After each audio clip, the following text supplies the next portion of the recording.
The 3 stages of spiritual unfolding. Many of you are aware that we were drawn into connection with a Hawaiian kahuna elder named Hale Makua during the last 8 years of his life. One of the things that we discussed at that time was our uniquely human experience of spiritual unfolding, a process in which we, as souls, grow, increase and become more than we were.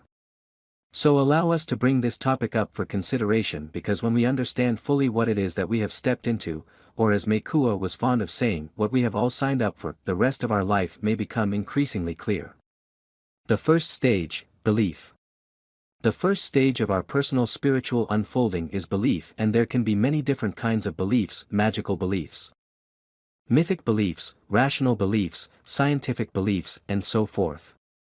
Magical beliefs include the notion that we can dramatically affect the physical world, as well as other people and their lives, through the power of our ego, in other words, through our intentionality. Kids' TV shows are filled with such beliefs, scenarios in which superheroes can leap tall buildings in a single bound, travel faster than a speeding bullet, or even heal others from life-threatening illnesses.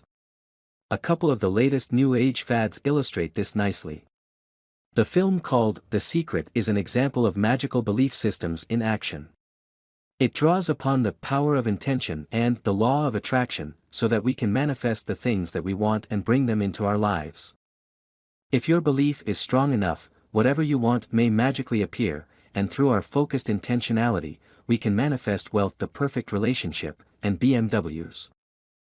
Without casting judgment, allow us to observe that such efforts, though worthy, rarely result in effects that are measurable, and we eventually come to understand and accept that we are not all-powerful, that we cannot affect the world, let alone the universe, through our egoic intentionality.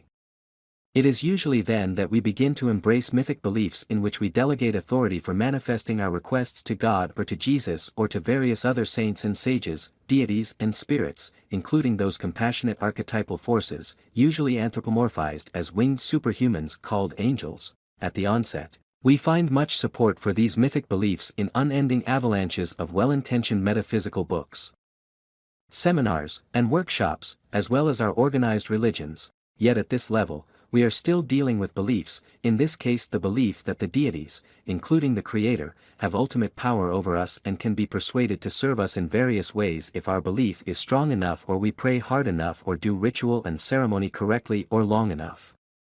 Sound familiar? Here's the rub.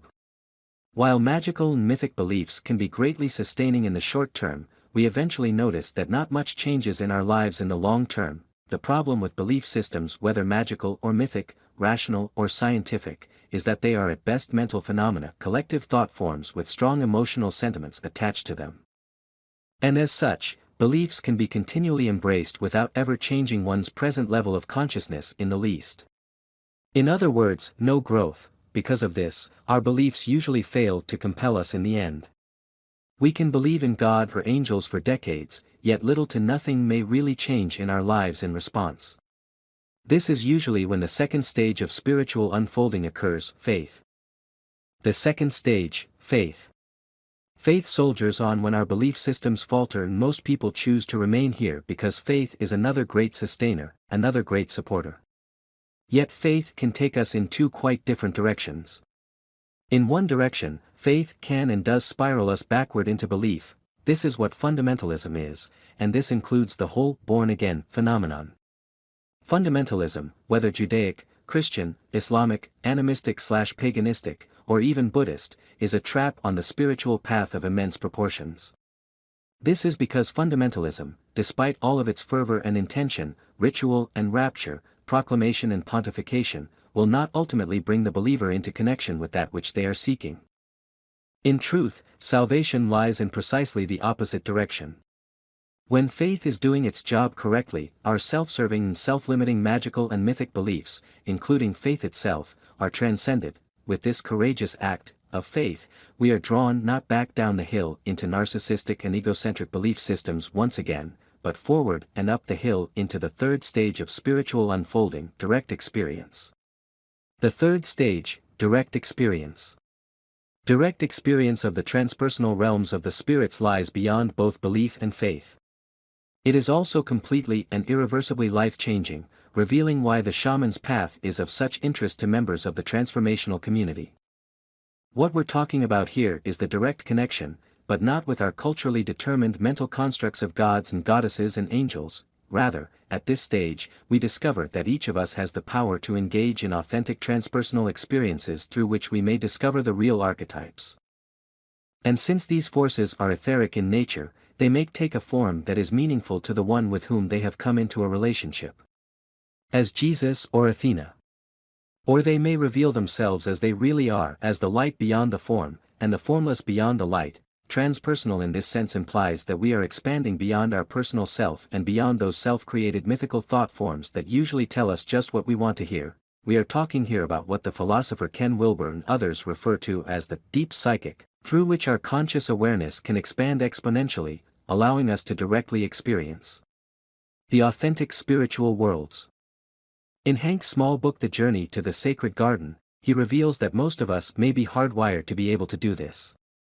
When that genetic program on your inner hard drive, your DNA, is double-clicked with the right mouse, the deep psychic kicks on and true transpersonal experience then becomes available to us. The ability to do this is a learned skill that improves with practice, which is why a deep immersion experience in shamanic journey work forms the experiential centerpiece of our hands-on 5 days Vision Seeker workshops. Once learned, the shamanic method usually brings us into the experience of nature mysticism. This is an authentic spiritual path with heart that many of us experience spontaneously as children through our contact with nature, a path that may bring us as adults into direct connection with the spirits of nature as well as with the world soul, the same multi-leveled archetypal matrix and intelligence that many call Gaia. Often, this may be sensed as an immanent and user-friendly presence that makes us feel good. Some of us experience it on the golf course, some on a fishing trip or weekend camping expedition. Sometimes it's a walk in the park, or a hike through the woods, or a visit to the zoo, a trip to the beach. Through such experiences, we may sense that nature is aware of us and that it may express itself through those archetypal forces that the traditional peoples call the spirits. We're not talking about belief systems here. We have now gone beyond them and beyond faith as well. We're talking about the direct, transpersonal connection with the sacred realms that defines the mystic. As we mature spiritually, we are given more pieces of the puzzle to understand, and we eventually become aware that we have entered into communion with the infinite. This experience inevitably draws us into the fourth stage of our spiritual unfolding, personal transformation. Operator, if you like our article, give Conscious Reminder a thumbs up, and help us spread love light. Operator.